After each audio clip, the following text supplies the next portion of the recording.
शांति नगर की शांति।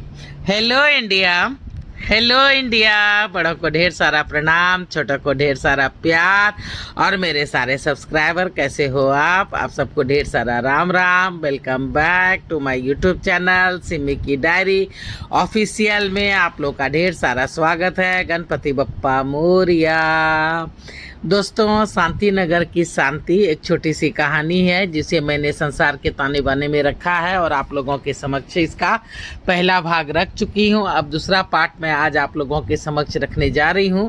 जैसा कि आप लोगों ने देखा कि शांति का बचपन का नाम लच्छो था, लेकिन वो बहुत ही जिद्दी थी, गुस्सैल थी, बिगड़ैल थी और बहुत ही बदतमीज थी, बहुत ही क्रोधी है। वो उसको बहुत ही गुस्सा आता है, इसीलिए उसका दिमाग को शांत रखने के लिए लच्छो का नाम शांति रख दिया गया था। पर उसका कोई भी प्रभाव नहीं हुआ।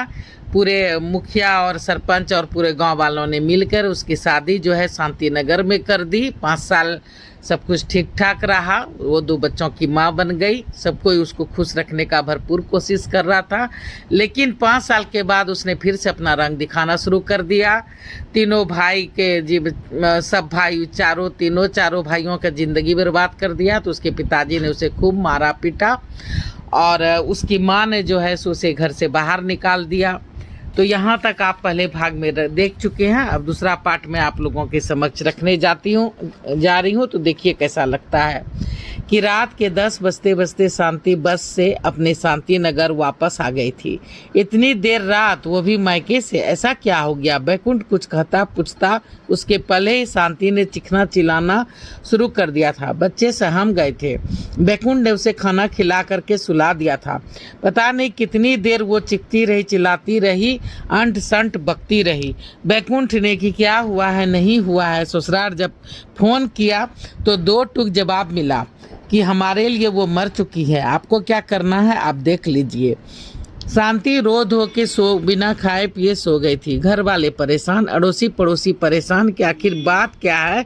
अभी बाहर से आई और अभी ऐसा क्या हो गया, किसी के समझ में कुछ नहीं आ रहा था। दरअसल अब तक शांति जो है सो अपने ससुराल में बहुत अच्छे ढंग से रह रही थी, क्योंकि उसकी सारी जो है सो ख्वाहिशें पूरी हो रही थी। उसके मैके वाले उसके नाज नखड़े अभी तक उठा रहे थे, लेकिन अब जब उसके मैके वाले ने उससे रिश्ता तोड़ दिया, तब अब तक जो है सो उसने सिर्फ मायके वाले को ही तंग किया था, तो अब ससुराल वाले को भी उसने तंग करना शुरू कर दिया और अब अपना रंग दिखाना शुरू कर दिया। रोज रोज की चिखम चिक से तंग आकर के बैकुंठ ने अपने दोनों बेटों को, जो कि बहुत ही छोटे थे फिर भी, उसे हॉस्टल में भर्ती करा दिया था।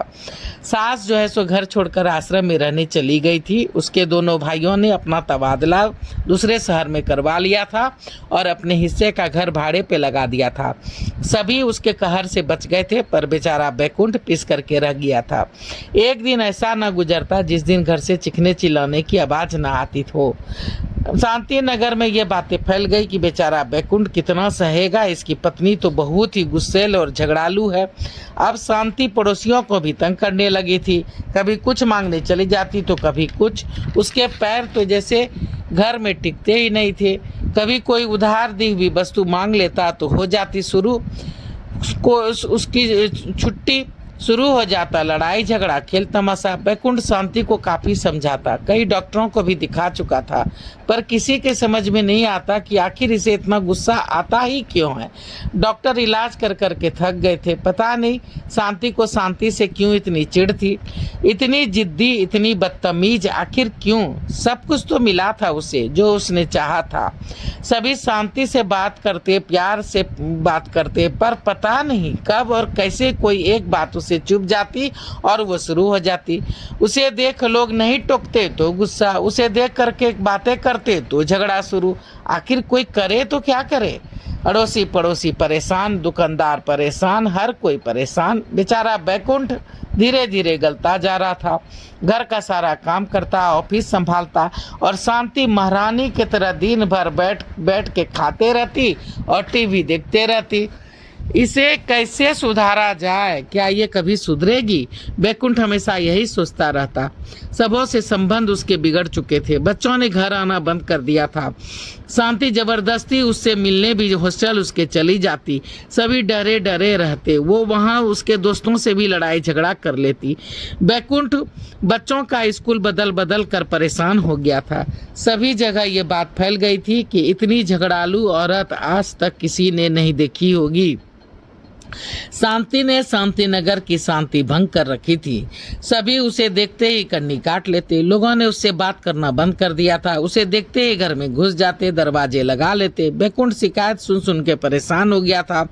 शांति देवी मोटुल्ली और बैकुंठ पतला दुबला, पुरानी इमारत, लगता अब गिरा तब गिरा, पर पता नहीं बड़ा तगड़ा जिगड़ा है, कैसे झेलता है उसे।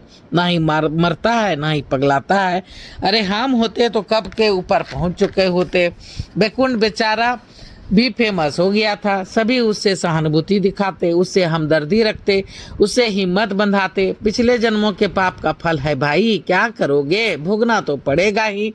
जितनी मुंह उतनी बातें। कोई कोई तो कहता अरे उसे मरवा दो, उसका काम खत्म करो, ये रोज रोज की चिक चिक ही खत्म हो जाएगी। बैकुंठ दर्द भरी मुस्कुराहट मुस्कुरा के रह जाता। समय बीतता जा रहा था। शांति देवी का कहर जारी था। बच्चों ने घर आना बंद कर दिया था। नाते रिश्तेदारों ने खबर लेना छोड़ दिया था। कोई भी उसे शादी ब्याह या किसी भी पर्व त्योहार में भी नहीं बुलाते थे। शांति देवी बिना मतलब पूरे शहर में घूमती रहती। लोग उसे इग्नोर करते, निकल जाते। एक बार की बात है, शांति नगर की शांति भंग हो गई। पता नहीं क्या हुआ था, कैसे हुआ था। ट्रांसफार्मर उड़ गया था। एक सप्ताह से बिजली पानी कहीं नहीं था। लोगों के स्टोर किए हुए पानी खत्म हो चुके थे। चापाकल भी चल चल के खराब हो गए थे। ले दे के कुआं था जिसमें पानी आता था। शांति नगर में कुछ दूर जो है सो गांव का इलाका था, जहां 4-5 कुएं थे, पर उसमें भी पानी बहुत दूर दूर तक था। एक ही कुआं ऐसा था जिसमें पानी था। शांति देवी चली पानी भरने एक मटका लेके। शांति देवी आ रही है, शांति देवी आ रही है। लोगों ने में शोर मचा। सभी अपने अपने घर में दुबक लिए। शांति देवी कुएं के पास पहुंची। देखा रस्सी और बाल्टी तो है पर कोई नहीं है। वहां से उसने ऊपर देखा तो लोग खिड़की में खड़े उसे देख करके हंस रहे हैं। फिर क्या था, शांति देवी ने गुस्से में उठाकर एक बड़ा सा पत्थर उठाया और कुएं में फेंका। कुएं से आवाज आई, टुबुक टुबुक। फिर शुरू हो गई शांति देवी। किसने कहा टुबुक? अरे तू टुबुक, तेरा बाप टुबुक, तेरी माँ टुबुक, मैं क्यों टुबुक? मैं नहीं डूबने वाली, मैं नहीं मरने वाली। पता नहीं कितनी देर तक शांति देवी चिखती रही, चिल्लाती रही। लोग अपने अपने घरों में दुबक गए थे। तभी जोर की आवाज आई तो देखा तो शांति देवी रस्सी बाल्टी सहित कुएं में गिर चुकी थी। काफी अफरा तफरी मच गई। सभी खुश हो रहे थे। अच्छा हुआ, मर जाए तो पिंड छूट जाए। ये झगड़ालू, कुछ बोलो तो झगड़ा, ना बोलो तो झगड़ा, बिना झगड़ा किए इसका खाना ही नहीं पचता। भले मर जाए तो बैकुंठ भैया को भी राहत मिले, बेचारे अधमरे से हो गए हैं। जितनी मुँह उतनी बातें। तभी एक बुजुर्ग ने टोका उन्हें, अरे वो तो जब मरेगी तब मरेगी, पर अभी कुएं में मर गई तो हम लोगों का क्या होगा? कहीं पानी की एक बूंद नहीं है, कोई बचाओ उसे, वरना पानी जहरीला हो जाएगा। लाइट आने में अभी भी 5 दिन लगेंगे। क्या? सभी चौंक पड़े। जल्दी जल्दी 2 नौजवान कुएं में कूद पड़े और जैसे तैसे उसे ऊपर लाया। बैकुंठ भी हल्ला गुल्ला सुन करके तब तक आ गया था। मर गई क्या? नहीं, बेहोश है। इतनी मोटोली। जैसे तैसे ठेले पर लादा अस्पताल ले गया। वहाँ शांति नगर के अस्पताल में जवाब मिल गया, बाहर शहर ले जाइए। बैकुंठ ने जैसे तैसे 2 नवयुवक को जो है सो अपने साथ लिया और रातों रात शांति देवी को लेकर बड़ा अस्पताल पहुंचा। बेटों ने फोन पे कहा, रो मत पापा, वो नहीं बचे तो अच्छा। बैकुंठ सिसक पड़ा, ऐसा मत बोलो, जो है जैसी है माँ है तुम्हारी। तभी डॉक्टर ने कहा होश आ गया है उन्हें। बैकुंठ वहां पहुंचा। हाथ टूट गए थे, पैर टूट गए थे, माथे पे पट्टी। पूरे 1 सप्ताह के बाद वो घर आई। लोगों ने बाहर से ही, दूर से ही देखा, उसे कोई भी मिलने नहीं आया। शांति को देखने कोई भी नहीं आया। बैकुंठ ने ससुराल फोन किया, भाइयों को फोन किया, पर कोई नहीं आया। हार फार कर बैकुंठ अकेले क्या क्या करता। उसने एक नौकरानी, एक नर्स रख दिया शांति के दिन रात की सेवा के लिए।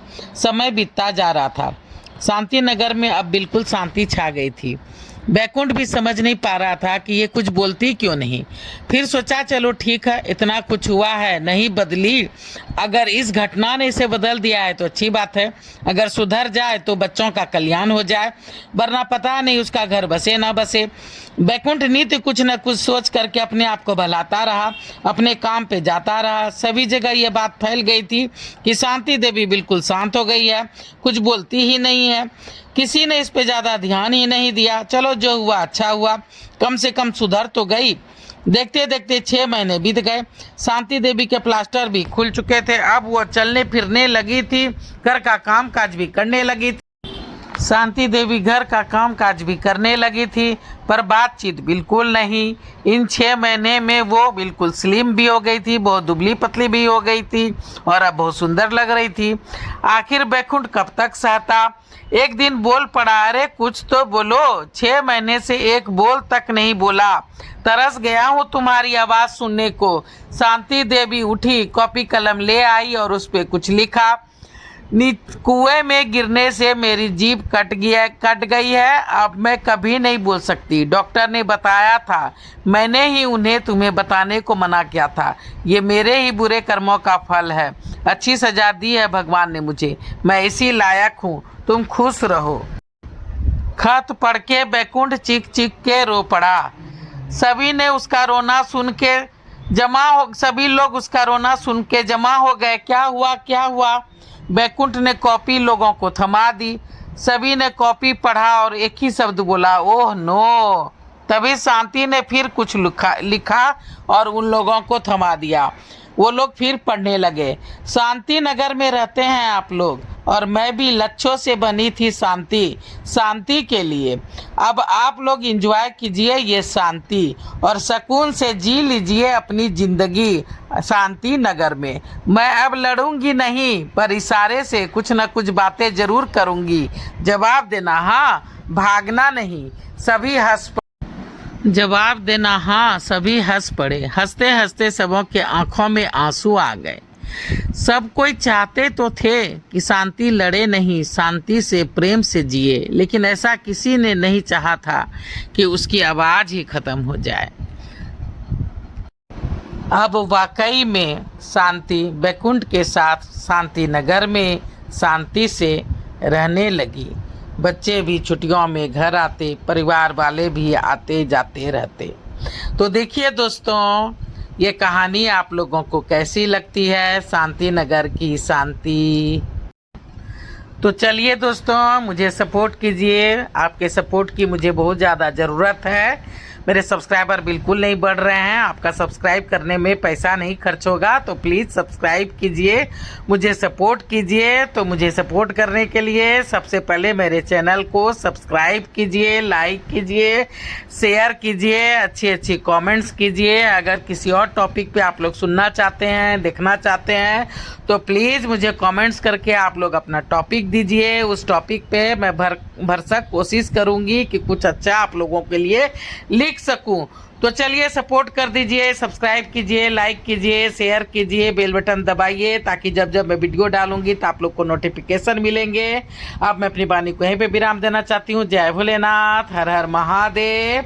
और आप लोगों का ढेर सारा थैंक्स मेरा वीडियो को देखने के लिए, और ढेर सारा थैंक यू मेरा वीडियो को देखने के लिए, सब्सक्राइब करने के लिए और सपोर्ट करने के लिए।